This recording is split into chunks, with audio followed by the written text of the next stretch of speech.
So I guess we all like to maybe know, what have you seen happen because of cover crops? Sure. So yeah, I mean, there's definitely an improvement in the soil health, and I think that it's one of those things that's hard to measure. Basically, when we looked at our goal was we didn't go out there with the expectation of, oh, we're going to increase yield by 10%. We said, all right, let's change our management style here. Let's change what we're doing, and let's try to maintain our yield. Try to continue to improve it just like everybody else tries to do. But we're not going in there with an expectation that we're just going to create a whole new plateau. So what we looked at doing was trying a different way of doing things to improve soil health, but maintain our quality yield. So that was kind of our goal. Was, all right, let's make better soil health, let's make better water quality, let's do all these things to improve this, and still keep an eye on that yield factor as well as the cash net income factor as well. So we kind of looked at that. So how do we? It's also not a switch. You're not just going to plant 1 year worth of cover crops and go, gee, my soil is healthy. It's a longer process. It takes probably quite honestly, it's probably going to be 2, 3, 4, 5 years in some cases before you start to see that soil change. But as a matter of fact, 15 years later, we still see incremental improvements every single year. So I mean, you really start to notice it in years 2, 3, 4, 5, and then after that, you still see continuous improvements in that soil quality and that soil health. And so, when we look at things, you can see simple visual things as just, feel and texture of, digging that soil up, looking at it, feeling it. You get that crumbling effect, you get that cottage cheese look to it. You see the earthworms, you see all the roots. Earthworms is a big one. Basically, it's you dig up the soil now, and every single shovelful has an earthworm in it pretty much. Good morning, everybody, and welcome to our Corn Live session this morning. That is going to be a panel discussion focused on cover crop management. We have a great set of panelists this morning, and this is going to be a Q&A style panel discussion. Mike Estat is going to be our facilitator for the discussion, but I encourage each of you, as we're moving through the discussion this morning, to ask any questions that you have that you want answered by any of the panelists in the Q&A box, and we'll be monitoring those and trying to get those answered as much as possible. So please do ask any questions you have in the Q&A. This session does have 1 hour of CCA credits available in nutrient management, and I will share the QR code and the reporting information for that at the very end. So thanks to each of you for joining this morning, and thank you to our guests this morning for logging on and for taking time to share your experience with us. So our panel discussion today, we have 3 special guests. Dusty Sonnenburg. Dusty serves as field leader for Ohio's Country Journal and the Ohio AgNet, and Dusty is also a farmer and certified crop advisor. On his family farm, he utilizes cover crops, strip till after wheat for corn, and no-till soybeans and wheat. So we also have Luke Van Tilburg, who is one of the 4th generation owner and operators of Van Tilburg Farms in Salina. And they utilize cover crops, conservation tillage, precision irrigation, and other practices to conserve soil health. And finally, we have Aaron Heilers, who is the project manager for the Blanchard River Demonstration Farms Network, which is a joint partnership between the USDA Natural Resources Conservation Service and Ohio Farm Bureau Federation. And on that demo farm, they demonstrate all kinds of practices to improve agriculture's impact on downstream water quality in Ohio, including cover crops. So welcome to each of you. Thank you so much for your time this morning, and we look forward to hearing from you.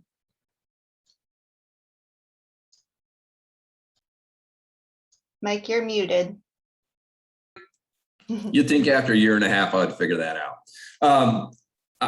Yeah, again, thanks to everyone who's taken time out of their busy days to be on this panel. I guess one of the things that we've learned over the last year is, for the last 4 weeks, we've had academic guests, one from Penn State and one from Purdue, but I always enjoy the people that are out on the ground that really have to make it work. And so that's why I've always enjoyed being part of these farmer or practitioner panel. So I know we've got some questions for you that we've formulated, and I guess we'll start with an easy one. And I'll start with Aaron. Just tell us just briefly a little bit, I know about the Blanchard project, but for those who may not know what that is about, why don't we just give us, our viewers today, a real quick overview and tell how long you've actually incorporated cover crops into the project. So the demonstration farms is a project that's been going on since 2015 now. So it's about 6+ years. And those 3 farms that we have currently were set up and continue to be set up to demonstrate conservation practices and their impact on downstream water quality, as Mary said. So the 3 farms implemented a whole host of practices that they may not have necessarily have done on their own, but they were good candidates to be able to showcase particular practices such as cover crops, strip tillage, no-till in some instances, filter strips. I mean, the list goes on and on of practices. But then we bring in groups, whether that's farmers or non-farm groups, to look at the practices, talk to the farmers themselves about how that impacts their farm economically and from a management style or management perspective. But also when we're talking to the non-farmers, they get the ability to hear from the farmers again and how the real world impacts of the things that are being talked about in the policy space, regulations and things of that nature would impact a farmer, and how sometimes those things, while they sound great, don't necessarily translate back to the ground. And so we've been doing that for 5 or 6 years now and having good success. Obviously COVID threw a wrench in all of that, like everybody else's plans. But specifically on cover crops, I think all 3 farms have implemented cover crops, and 2 of them are really going and utilizing them. The third one is kind of iffy on how it fits within their operation. Mary also didn't mention that I do farm myself. So we farm here in Shelby County and have cover crops, been using those extensively for 9+ years. So I can touch on that as we go along. Thanks, Aaron. Luke, tell us about your operation and how long you've utilized cover crops, and maybe what species and plants that you've used on your farming operation. Sure. So I guess we started using cover crops, I don't know, probably roughly 15 years ago.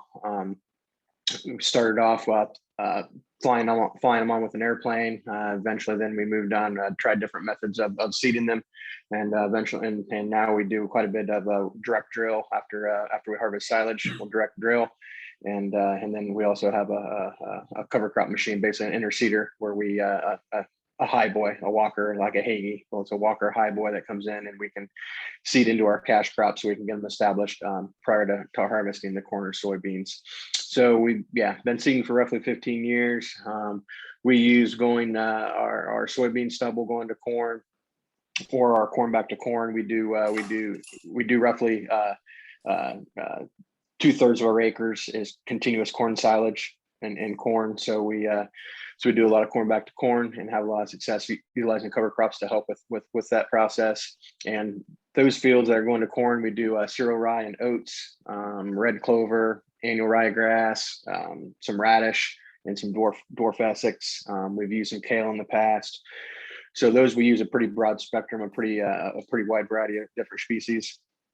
And then on stuff going to soybeans, next year soybeans, we do a lot of cereal rye, and sometimes we'll mix in some radish or some dwarf Essex with that as well. But primarily 90% of it is a straight cereal rye going to the soybeans. We also plant green into a lot of our stuff. We basically kind of transitioned into that the past several years, kind of going through the cover crop process in stages. Kind of started off simple, where we terminated pretty much everything, and now we've grown into planting green. So we've kind of seen the whole phases, and I'm sure we'll touch on that as we move along. But essentially, we've seen a whole lot more kind of through the whole transition process from a conventional till farm to strip till with cover crops to strictly cover crops and no till. And so we've kind of made that transition, and that's how we do it today. Okay, thank you. Dusty, let's hear about your operation there and some of the cover crops, what mixes or what plants you've utilized on your farm.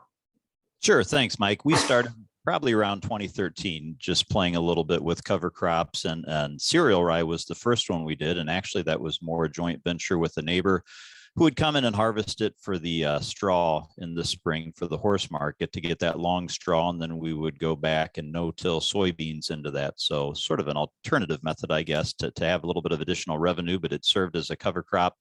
From that point, we expanded a little bit and sort of did a couple years on and off.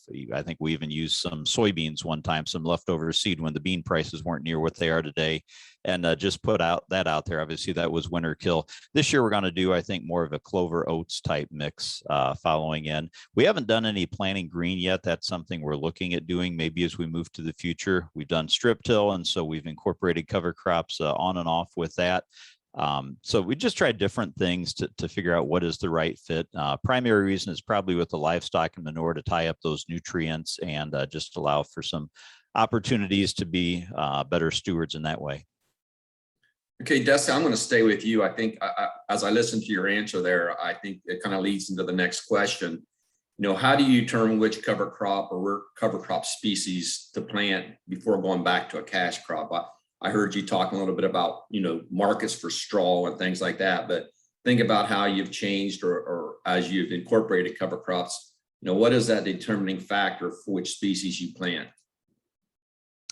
Honestly, I sort of probably begin with the end in mind, as the phrase goes. How am I going to terminate it and get the next cash crop established? I think it's important we figure out how are we going to establish the cover crop and make sure we do that successfully. But then when it comes on the other end, how are we going to effectively terminate it so it doesn't become a weed species? So we've typically, other than the cereal rye, we've used cover crops that will winter kill. And so that has sort of been a non-issue. But I think one is how can we effectively terminate it? And if we do move into planting green, that will change the dynamics of that a little bit. And then what is the follow-up crop? If it is corn, do I want to have a grass crop as a cover crop, or do I want to have a legume or something like that maybe will tie up some more nitrogen and release it later? So probably the factor would be what is the following cash crop I'm looking at. Okay.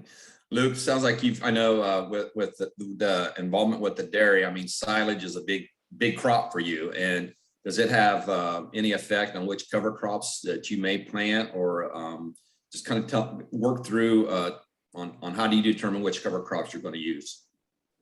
Sure. One of the cover crops I failed to mention during the intro was we do plant triticale. We'll plant some triticale, and So we put out about 90 pounds of it, and then we will harvest it and chop it in the spring and for a forage, and then we'll come back and no-till the corn into it, or depending on what the situation is, if it needs tilled or not to level it up from the triticale harvest, we'll come back and put the corn in there and harvest that as silage. So we kind of have a continuous rotation with those two crops on some fields, and it also helps greatly then with nutrient removal for because those fields are also under the center pivot that gets the dairy effluent from our settling pond. So that helps tremendously with some nutrient reduction by essentially harvesting two crops off of it every year. So allows us to operate our pivots like we need to without some nutrient restrictions. So that's very helpful. Kind of like Dusty said, we kind of follow the same concept of, what crop are we planting next, what we want to achieve, and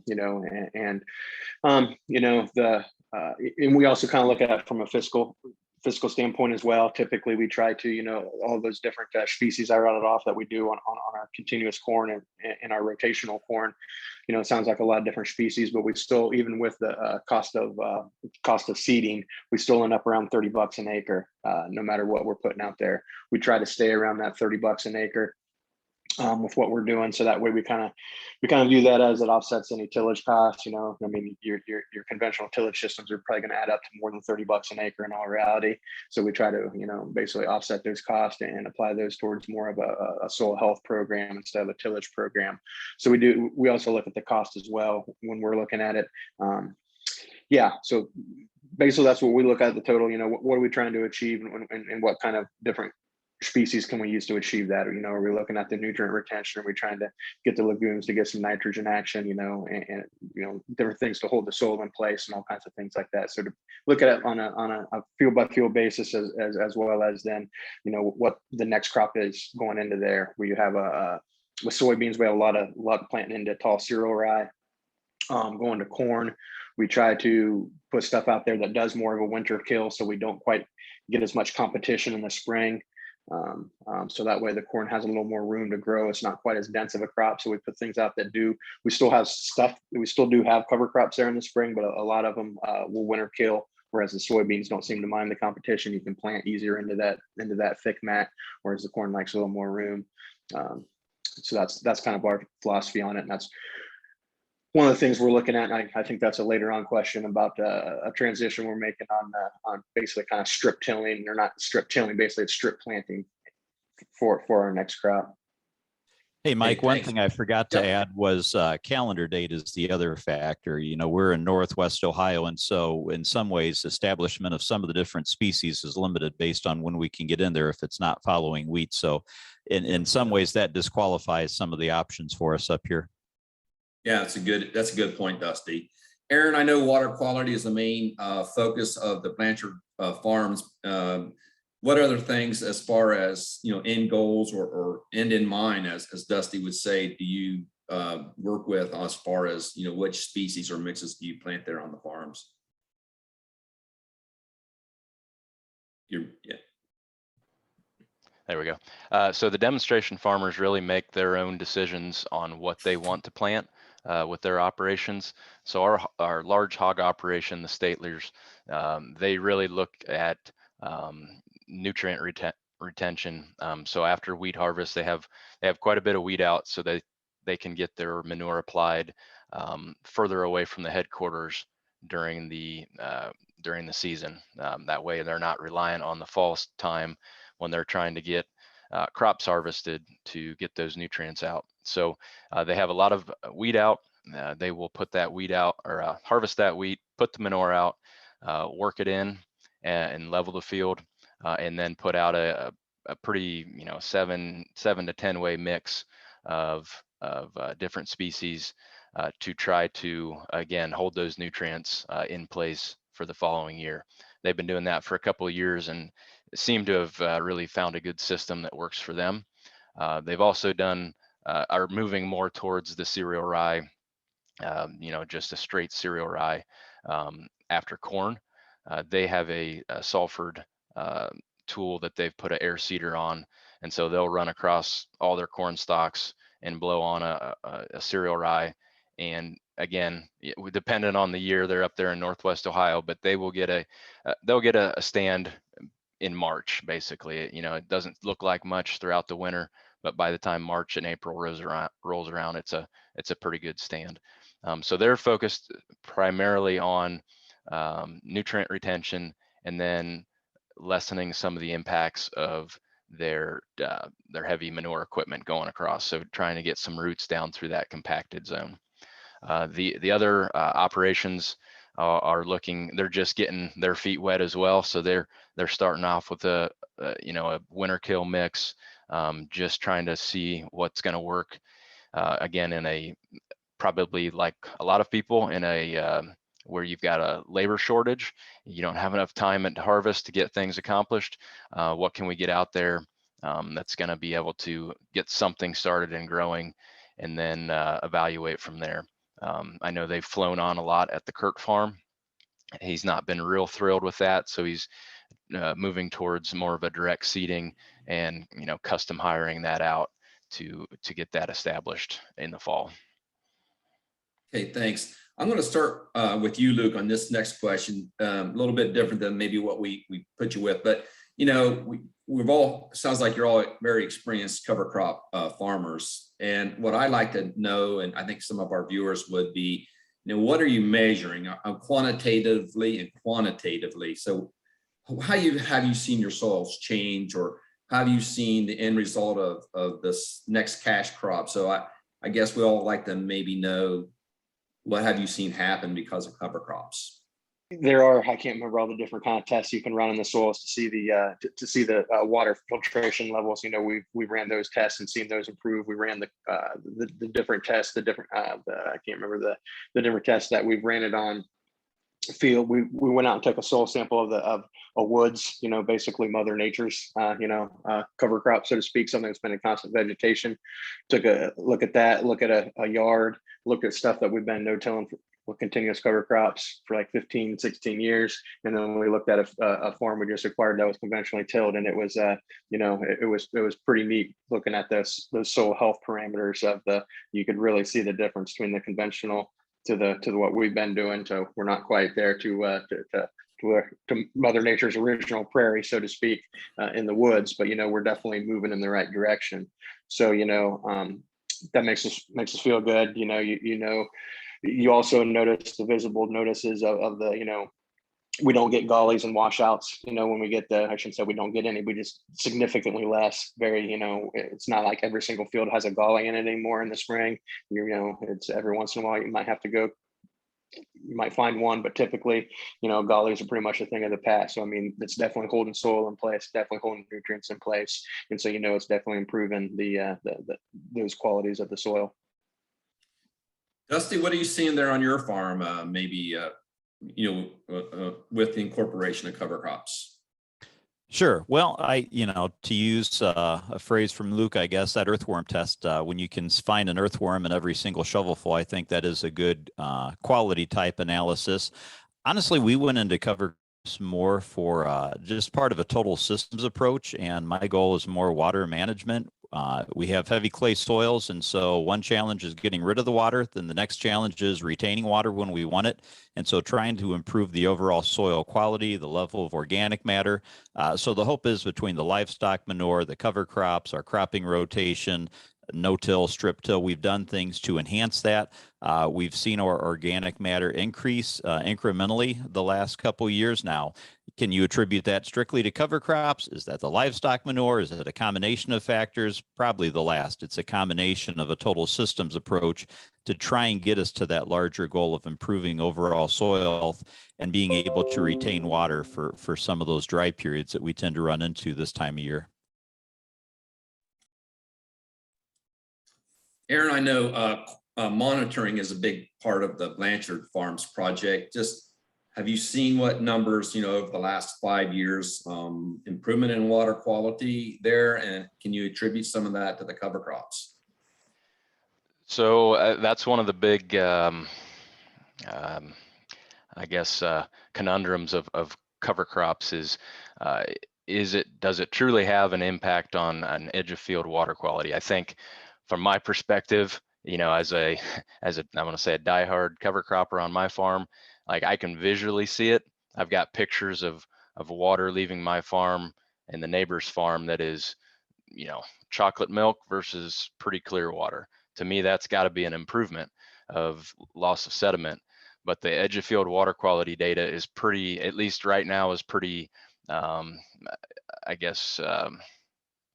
struggling to find the right word for it, but not giving us clear answers. It's not reducing the dissolved reactive phosphorus like we want it to. It's great at nitrogen retention. If you put out the right cover crops at the right time, they'll see a drastic reduction in nitrogen loss, which is very important. But if we're talking about Lake Erie and the dissolved reactive phosphorus, it's pretty much kind of just stays the same. And so I know it's much bigger than that. We're looking at it from a much bigger picture and perspective than just a single number.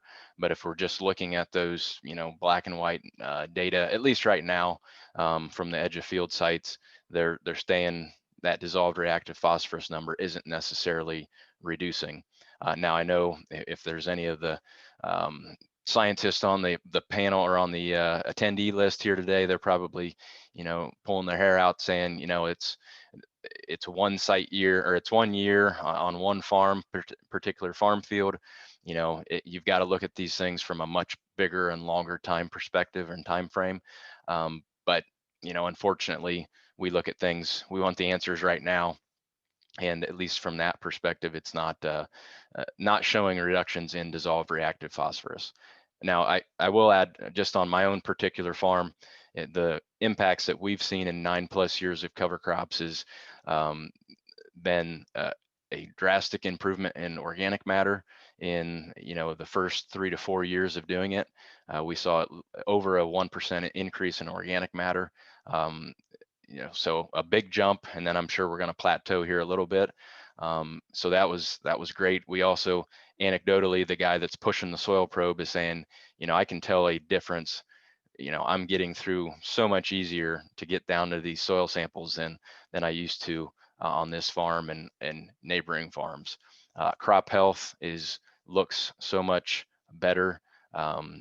Because we're holding that moisture in the profile. And when we get into these dry years, you can just tell a difference. The crops don't start to turn and roll up under stress. So those things are the things that I look at as being a success for why we use cover crops.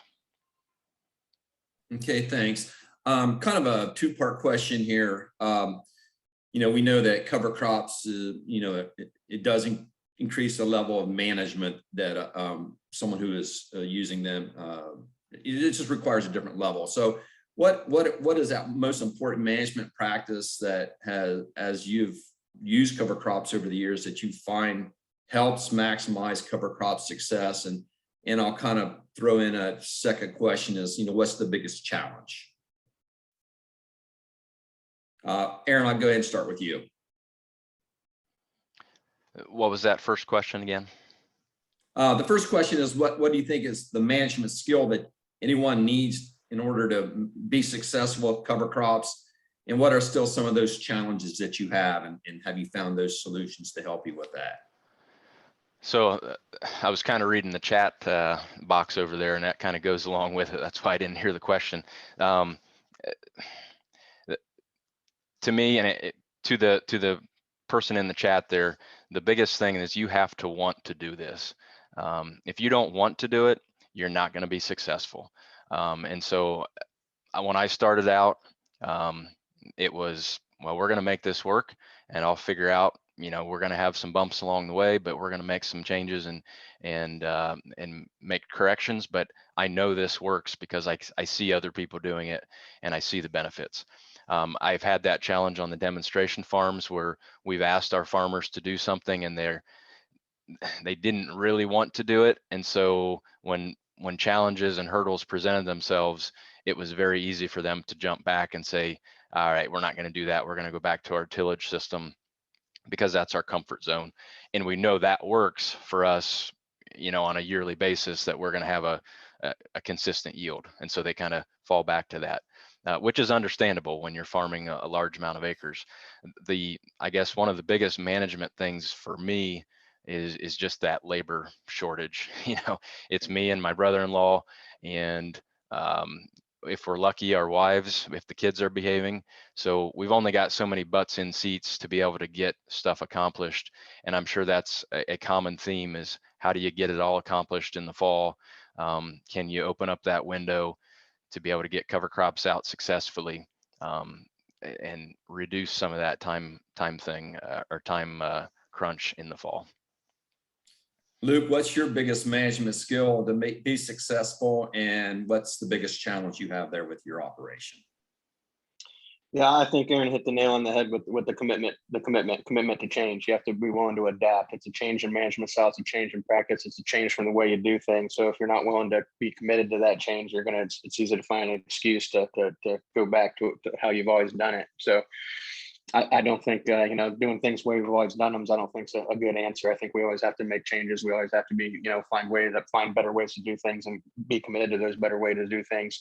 So I think the most important thing, in my opinion, most important thing to do is keep in mind, if you're looking to make the change into cover crops, or if you're looking to up your cover crop game, go to the next level of the cover crops, et cetera, is plantability.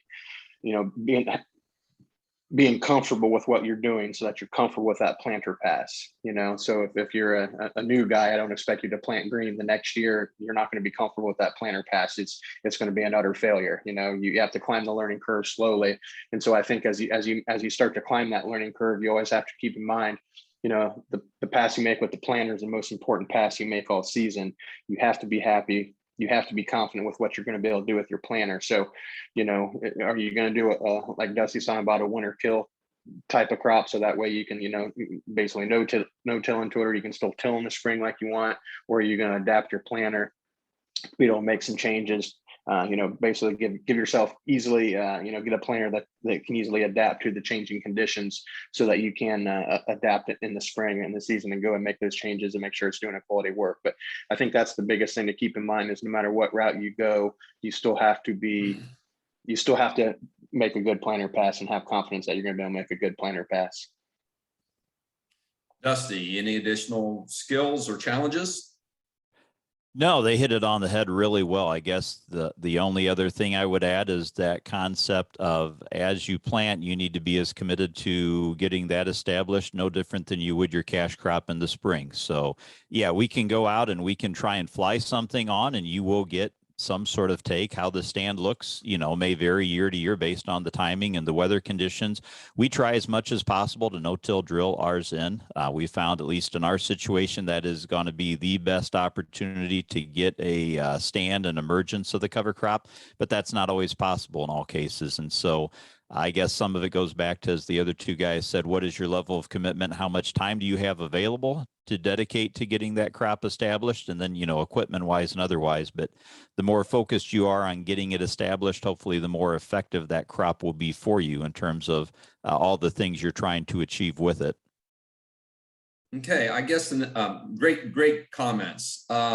I guess the next question would be, what new technology is out there, or new cover crop species is out there that you're thinking about trying or would like to try? And I guess we'll start there with Dusty. Anything out there new that's different that Sonnenbergs might be trying here in the next few years?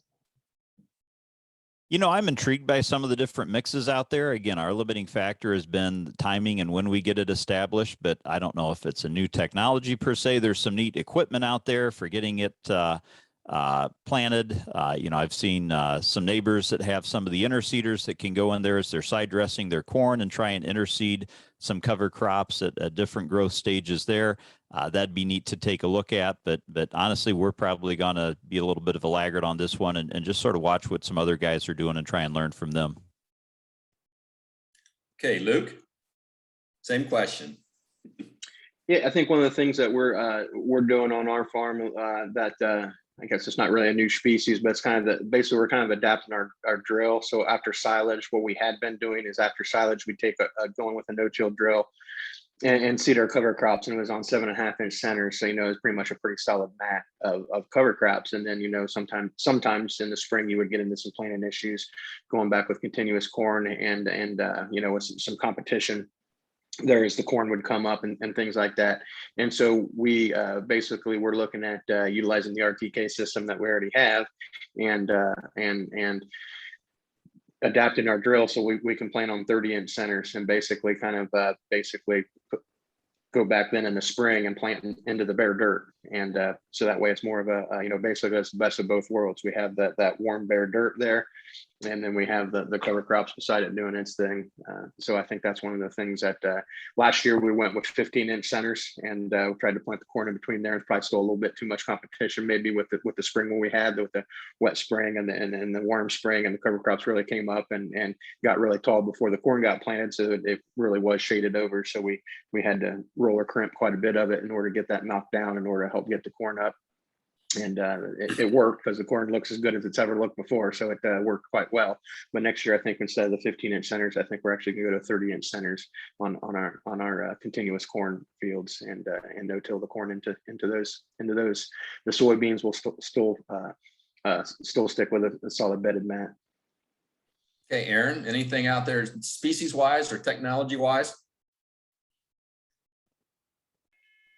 I apologize. I've got a fire alarm going off in my house. So if that goes off again, my wife might run in the background here. So much like Luke said, last year I did 15-inch centers on my drill and tried to plant in between it, but I didn't have the guidance on it. And so I want to move towards that to take advantage of that bare dirt. I plant corn into cereal rye. So, I really want to you really want to get off that root ball as much as possible. So the other thing that we've tried is we did some interseeding of corn this year, 2 different methods. So on the demonstration farm, we did the toolbar that basically the high clearance drill, and that had pretty good success up there, getting that seed in the ground. We caught it right before rain. They've got a pretty good stand established. On my own farm, we had somebody come in with a I think an irrigator is what it's called, and blow it in about V5, V6 stage just to see if it would work. We had I think some herbicide carryover that probably dinged us there. But again, from our standpoint of the time crunch and the labor shortage, can we get that stuff established earlier in the season? And I think that's really where we want to go, is getting something after corn, or in corn, I guess. The species, I work with a local salesman that does a pretty good job of setting me up for success there, but I just have to get it out there. So that's what I'm looking at, is how do we get it applied? And those interseeders, I think, intrigue me quite a bit. Okay, thanks. I know Luke touched on the subject earlier in our seminar, but there's always that question about, especially someone starting out early on, the cost of cover crop. So what kind of a budget do you put together as far as budgeting cover crop seed and planting? Aaron, I guess we'll start with you. Sorry, I was distracted again by the okay. fire alarm. Fire alarm. Yeah, well, say that again. I apologize. When you put your crop budgets together, how much do you budget toward cover crop costs in its planning? Yeah, so kind of like Luke said, about $20 to $30 an acre for seed and planting is what it looks like we've been averaging. You get those higher mixes, you can get up there pretty good, but again, the guy that I work with, I think he's on the panel or the attendee list today. We really try to keep that cost down so that you're not blowing the budget out. Yeah, you can spend $50 an acre, but are you going to get that benefit back? So 20 to 30 bucks with the planting. Obviously the herbicide cost is going to be there for the next year, because you're going to have a burn down anyways. It's already there, built into your budget. So and the way I do it, and somebody can disagree with me, but if I'm planting a cover crop this fall, I put that in my budget for the 2022 crop. I don't know if that's a standard practice, but that's kind of where I have put it, is it's going to benefit next year's crop. That's where it needs to be in the budget. Okay, thanks. Dusty, what are you budgeting for your cover crops? Are we pretty much in the same ballpark as Luke and Aaron? Yep, very much so. Honestly, we try and go as low cost as we can, but still get the right mix that we want to achieve the goal. So if we can keep it low, we'll go that way. Not trying to cut corners, but just be responsible with it. And I agree with what Aaron said too about the termination factor. A lot of the stuff winter kills, but then the other things that we would do, I write that off that we're going to make a herbicide pass anyways in the spring. So I don't necessarily consider that a cost to the cover crop. Okay, this is gonna be the last question that I'm gonna give the panel, because I think just looking at the Q&A, we've got some questions in the queue. Where are those other resources that you go to? Where do you learn, I guess, is the question. Is it other farmers' field days? I know it's gonna be all of the above, but where do you really search out and try to find information as far as the implementation of cover crops and soil quality indicators? Dusty?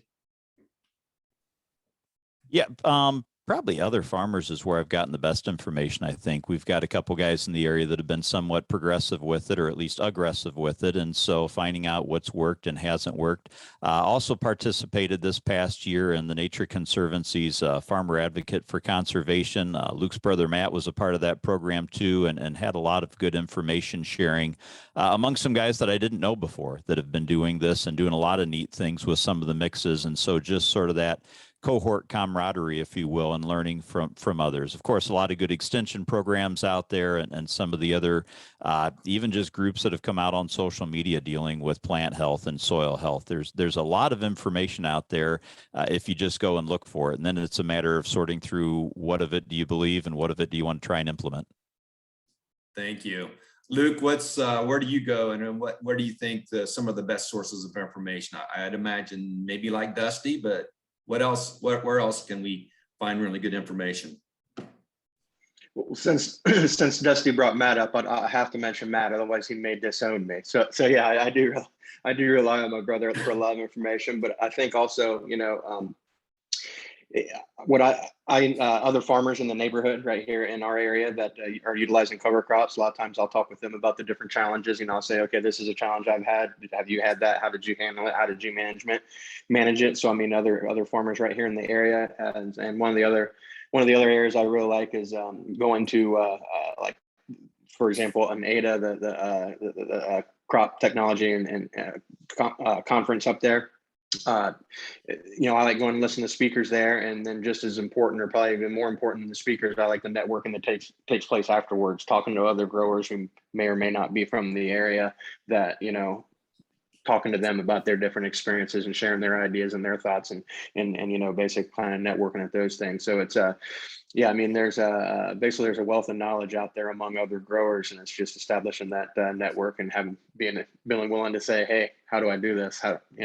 Have you climbed that learning curve already? Help me. I don't want to reinvent the wheel. How did you handle it? Having that willingness to ask.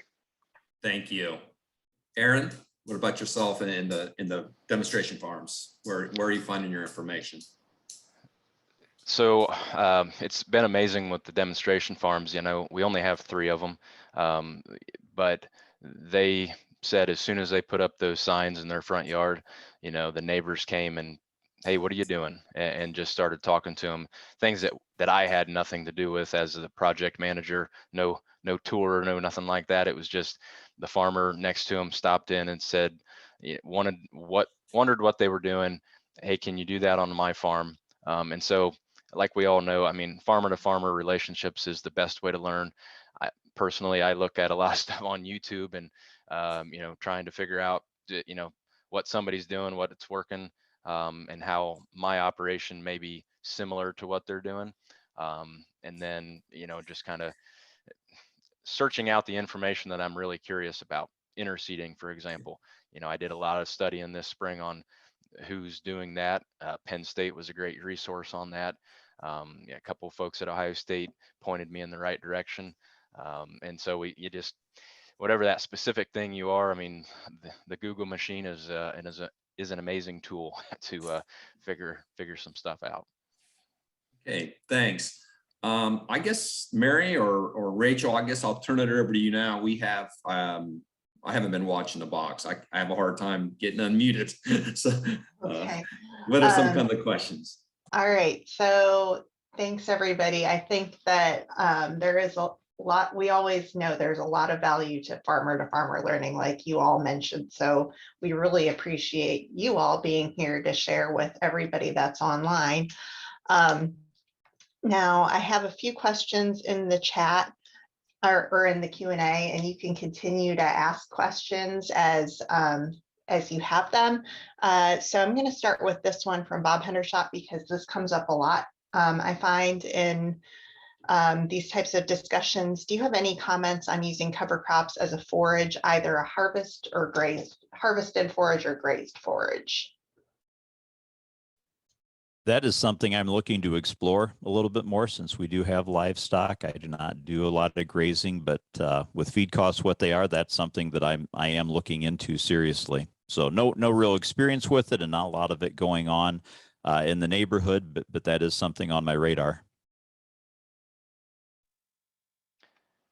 Yeah, that's something that intrigues me, but I don't have I don't have any experience with it. In our neck of the woods, I don't think I know of too many people or any people that are doing it, and around the demonstration farms either. So it's something that I think has great value. It's just, boy, one more management step. Yeah, I know. I think Chris Gibbs down the Shelby County area, Chris and Jason have been doing some grazing of the cover crops and things like that. And I know they were several years ago. I'm assuming they still are. But I guess we have used triticale as a cover crop. So basically, harvest silage, drill triticale, manage it just like wheat basically, and then we'll chop the triticale in the spring. This year, I think we chopped it May 25th-ish, May 20th, May 25th-ish, somewhere in there. Or I guess it was, we finished planting the field May 25th. So we probably chopped it and had it up off the ground May 20th and planted the corn May 25th. So that was how we handled the triticale with the forage. Then again, planted it back to corn. So we'll just do a silage triticale forage continuous crop cycle. All right, thanks. We have a question about which cover crops can be planted the latest in the season in your experience? Well, cereal rye you can about put out there in February if you can get it in the ground and it'll still grow. So, you know, that's sort of the fail safe there. Cereal rye can be put out about any time. And if you can get it in the ground and there's some moisture, it's going to come. A lot of the others, it really depends on, you know, obviously as we get later in the calendar year, but is there moisture there? And where we're at in the season right now, I'd say the whole book is still open for guys, you know, like Luke that are chopping silage and stuff. There's still plenty of time in the season. The temperature's there and there's adequate moisture. You'll probably get just about anything to work, but that does thin out as the season goes on. And I'd say work closely with your seed advisor to know for your specific area what's going to make the most sense. Yeah, cereal rye is one that's kind of a fail safe. It's kind of it's about guaranteed to grow. There's guys that'll put cereal rye in with potash and spread that and just broadcast it on top of the ground, and you know, it still comes up and grows, whether it starts in the fall or I think Aaron mentioned about the sometimes it doesn't really take off till March, and you know that's very true. So even if you drill it and get it well established, it'll grow, and then it really seems to take off in March. So that's so yeah, cereal rye is kind of a go-to easy one to start with. It doesn't winter kill, but it's an easy, if your establishment's your concern, cereal rye is a pretty good bet. Yep, won't add too much to that. I did some oats last year, I think end of September, 1st of October, and they came up and grew, actually got some good growth because we just never got a real killing freeze on them. And so they kind of just hung around, but that's going to be year dependent. We have a question that is about soil amendments, and the question is, with lots of discussion around different sources of soil amendments and products available to buy and put in furrow or 2x2, how do these compare to NPK macros and working to improve soil health? So I guess it sounds like the question is, do you have any soil amendments that you have experience using with or that you've been trying to utilize to improve your soil health? I'm guessing manure, but it looks like they're asking about humic acids, seaweed extracts. Anybody have any experience with any of that? I've seen some research on some of the different ones that individuals have done or companies, and they've probably all got their place out there. Again, it goes back to what are you trying to achieve? When you're putting them in combination with other things, the question is what is really causing the end result that is generated or you're looking for? I don't know, there's a lot of moving parts in that question. I think they've all got a place based on what you're trying to accomplish. Those compared to just your straight macros, compared to what you're doing with cover crops, in some ways you're comparing apples and oranges there. I think they've all got a place in trying to get to that final goal of improving soil health, improving soil productivity. I'll go back to what Aaron said. You can spend a lot of money on a lot of different things out there, but at the end of the day, is it going to get you any further ahead, or are you just going to say that you did? So I think you really got to look at the budget. What do you want to accomplish with it? And, you know, year in, year out, it's going to be a challenge.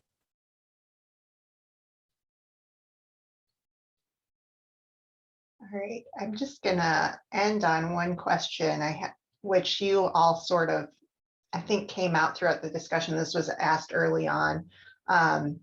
When we're talking about improving soil health, what specific properties do you find cover crops to improve? I know a lot of you talked about water retention and things like that. Is that the main benefit when we're talking about benefits? What are you specifically looking to improve with your soil health when we talked about those goals? Yeah, that for me, it's water retention, being able to, I guess, dig up soil and visually tell that it's different. I know that's probably not the answer that they want, but you know, I don't know. I mean, you could run tests on it all day, and it takes, it's going to take 5 or 10 years to have something show up on a test, whereas visually I can tell that my soil is changing. It's got better soil structure.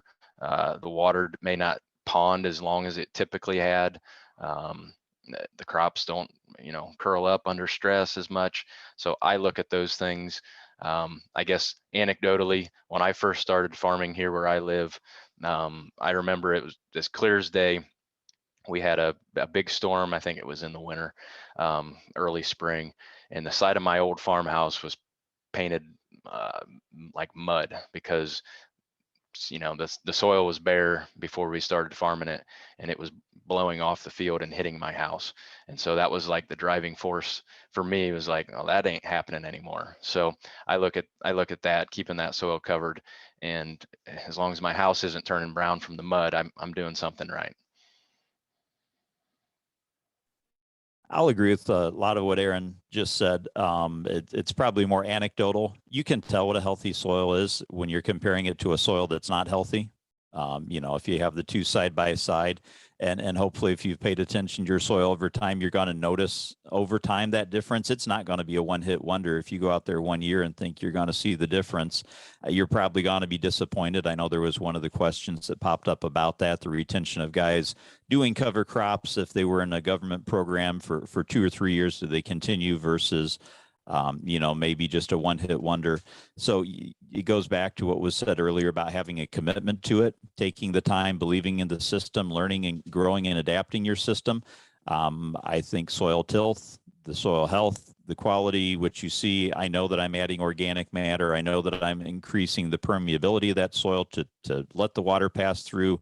I'm increasing organic matter to retain some of that water.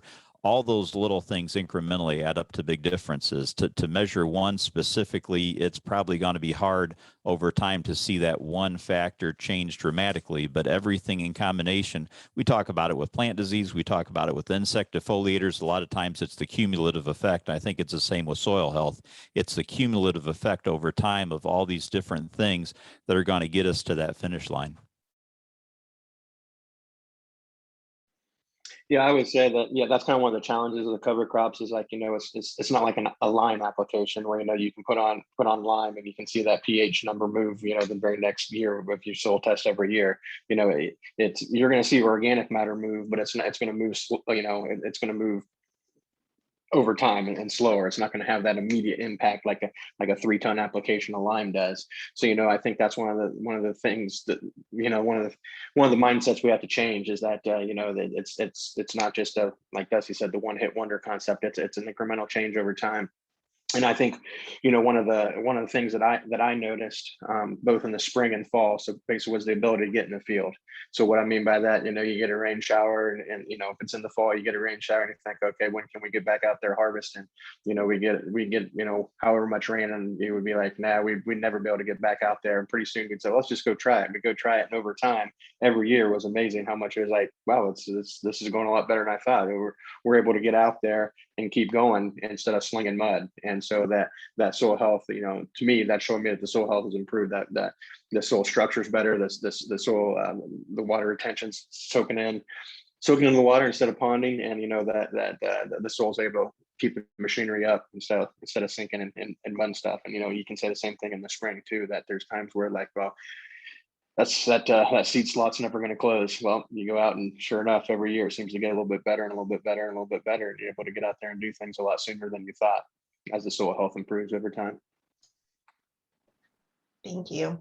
I want to thank each of you for joining us today. Dusty, Aaron, and Luke, I know you're all very busy and it's a busy time of year and a beautiful morning, so there's lots to do. And I really appreciate you taking the time to share with us this morning. It's really, really helpful to hear from people who have experience and can share that with other people. So thank you so much for joining us this morning. Really appreciate you taking this time. I have a couple announcements real quick before I show the CCA credits. Since it's come up a couple times, we do have a couple of field days that we'll be hosting in different parts of the state in a little less than 2 weeks. On Monday, August 16th, we have one up in Paulding County where we'll have some cover crop interseeding demonstrations and have people there to answer questions about terminating cover crops and also establishing cover crops. And on Tuesday, the following day, we'll have a section of the Southwest Corn Growers Field Day, which will be devoted to cover crops. We'll have some demo plots. We have some equipment demos that'll be available, and we'll have people there again to talk about both terminating and establishing cover crops. So if you're interested in attending either of those events, it'll be hopefully a good place where, as we've heard from our panelists today, you can meet other people who are interested in trying new things with cover crops and have a chance to talk with them, ask questions of both experts and university specialists, and also other farmers that are trying the same types of things that you're interested in trying. So those are both free to attend. I want to remind you that next week we have another Corn Live session. This one is not going to be focused on cover crops. We're going to have Ohio Country Journal is starting their crop tour next week. They're going to be taking yield estimates around the state. So we're going to have a summary of that from Matt Reese, as well as a few county extension educators